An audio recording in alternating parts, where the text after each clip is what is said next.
Everyone calls video games escapism, the idea of breaking your mind from the daily toil of reality, and for a brief period of time, diverting as much of yourself as you can to another reality to bend to your will or experience its stories that cannot occur in ours. And nothing encapsulates escapism, in my opinion, better than jumping. I'm sure I'm not the only person who was surprised at how high they can jump in their first platformer. It's still somewhat jarring to see Mario go up 3 times his own height from a sleeping position. Because ever since we all got off the trees and started paying taxes and whatever else the kids are doing these days, humans haven't really been doing much daily vertical work across the past bunch of centuries. How high can you jump, viewer? Unless I really misunderstood my following base, nearly none of you are Olympic pole vaulters, so if you can, get up and jump once. Be careful, but just jump. You probably barely passed your own knees with the jump, unless you did some Spider-Man posing.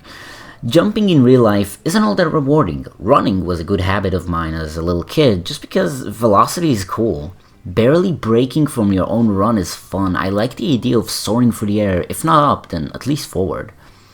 And that brings me to a whole bunch of discs. You ever think about how CDs should be replaced with proprietary USB-like connectors for their consoles, which are safer, smaller, and harder to hack? Just spitballing here. Let's look at some jumps in video games.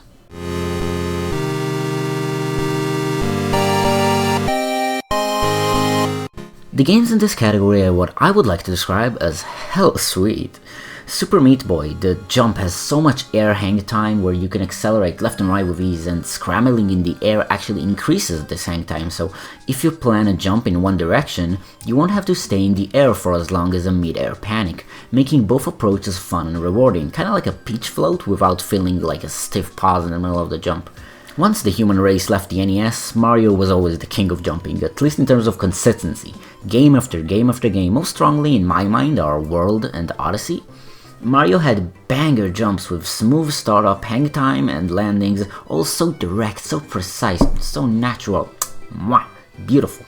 Other games make good jumps and make them nasty, just go completely apeshit with this excellent framework. I'm talking Cluster Truck, I'm talking a story about my uncle. Now those are games that I can swing in for hours. It's so damn neat to just hop and skip around these worlds with like super bounces and jets and swings and whatever. It's just fantastic.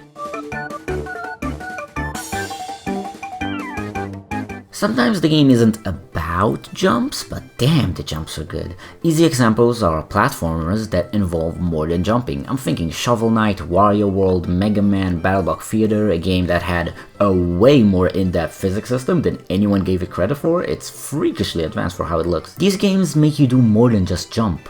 They're often about combat as well as jumping, which is why it's cool that Smash Bros fits in this category, because it's a game with great jumping, but that jumping is used for positioning and not strictly for the joy of free movement, hence why it doesn't work well for just platforming. However, Smash does do jumping well in the context of combat, which leads perfectly to our next category. Now, pitchforks down, ladies. Fighting games are good, I think, but there's a reason I don't like them. Jumping stinks. Not that it's bad, it serves the purpose of going 1 inch into the air to perform the I am 1 inch in the air moves, but it always felt stiff and unrewarding to me. I like Smash because everyone's wildly moving all the time. Normal fighting games, the jump always misleads me from the fact that it's mostly 2 dudes sitting across a carpet wailing in place. Which leads to why this category isn't necessarily about bad games, just games that I consider to have bad jumps. Stuff like Dungeon of Zolfin, Box Boy, and Braid. They're solid to great games, but the static, always same jump height always throws me off so often. It just makes the jump feel very stiff again. Breath of the Wild jump doesn't really affect anything majorly, because often jumping and running off into a paraglide is gonna get you to the same place, so even though the jump does little to nothing, it still feels pretty okay in the overall system of the game.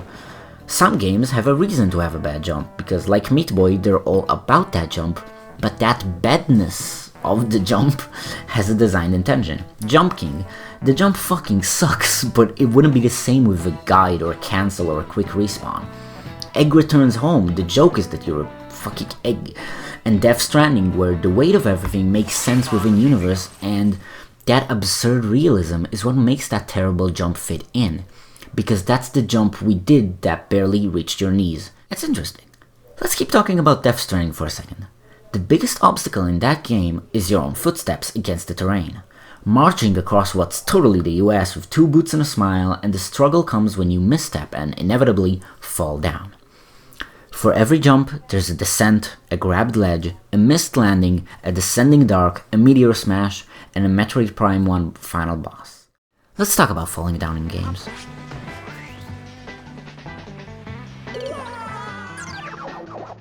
Falling down in real life often sucks, at least to some degree. When I'm riding my skateboard, the main thing I want to avoid is falling down. When I go upstairs or downstairs, I would be generally upset were I to fall down. Many people fear elevators because they may fall down or something, and a fear of heights is extremely common for perfectly understandable reasons. I get nasty feels looking from a high balcony too sometimes. So when a game manages to have an interesting dynamic with falling down, that's special, that's impressive.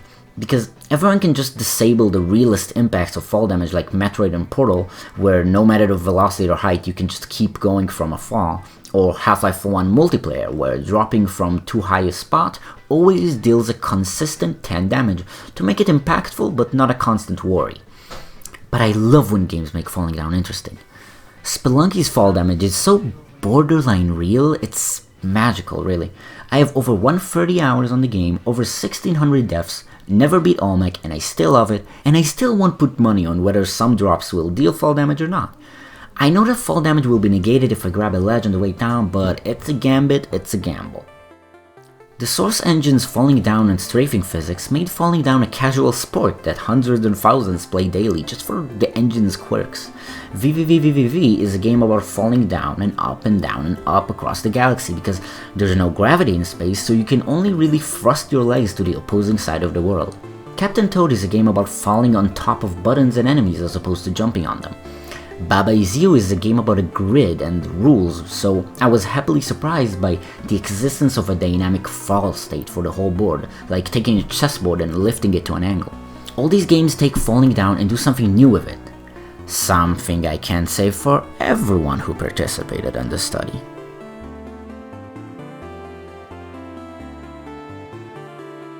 Now, this doesn't necessarily involve putting on some water, alcohol gel, and a cast whenever you clip yourself into the ground like in real life, but there's a lot of interesting things that can come out of making your character fall down in a realistic way, be interesting or unique.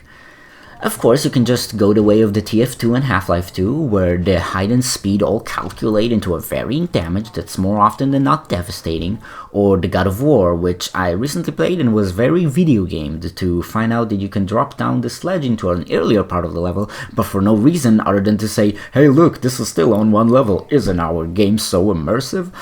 When invisible walls coat the outer sides of every other ledge. But you can also do cool shit with realistic-ish falling down. Spider-Man swinging, that's a good example. Spider-Man drops like a rock, but that weight is carried so elegantly into the swing, resulting in a forever engaging gameplay loop of falling and rocketing forward with that speed. Surgeon Simulator, yeah, I bet you weren't ready to hear that name in current year, makes objects and tools falling down part of the chaotic simulated fun. And then you can take falling down into a whole new angle, debatably for and against realism, when falling down is used in thematic manners. Without hesitation, he flung open the hatch just as his mother burst through the door and threw himself down into the unknown depths below. Isaac falls down into the infinitely unknown basement. You don't always jump down with full confidence. Sometimes falling down is caused from a very literal pulling of the rug under you, leading into a whole new adventure as you scramble to return back to familiar grounds. Fall damage is a flexible thing in Inside and Limbo, but the biggest falls are bigger than a big fall. They're moments of self-reflection and helplessness. They help symbolize a situation or a threat, like falling down a greater height than usual in this one trial in Spectre Knight to indicate that you were damaged while getting down here. Falling down in the Stanley Parable is always a choice, much like everything else in the game, but it's sometimes looked at as an individual's own decision, and in Getting Over It with Ben Asfati, falling down is part of the slow meditative journey up the mountain of furniture and trash. Getting over falling down is just as important as getting over the next obstacle. And in Toby Fox's Deltarune Undertale, falling down begins the journey into an unscoured land. Which is my way of ending the video.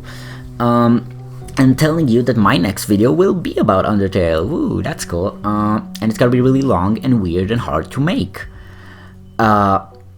Hopefully I land well. But it's important to fall. That was cheesy as shit. I think this video was cool.